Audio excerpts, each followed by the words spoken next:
আসসালামু আলাইকুম রহমতুল্লাহি ওয়া বারাকাতুহু। যারা আল্লাহকে ভয় করে অতঃপর আল্লাহর স্মরণে যাদের দেহ মন আকর্ষিত হয় এবং ঝুঁকে পড়ে, তারাই আল্লাহর হেদায়েতের উপর সুপ্রতিষ্ঠিত।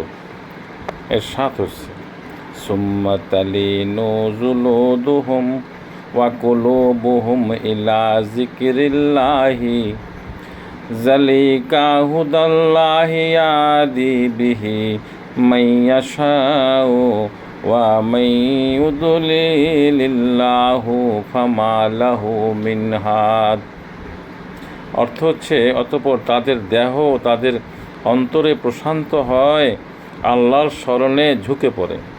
এটি আল্লাহর হেদায়েতের এরই মাধ্যমে তিনি যাকে ইচ্ছা হেদায়েত দান করেন, আর আল্লাহ যাকে পথভ্রষ্ট করেন তার কোনো পথ প্রদর্শক নেই।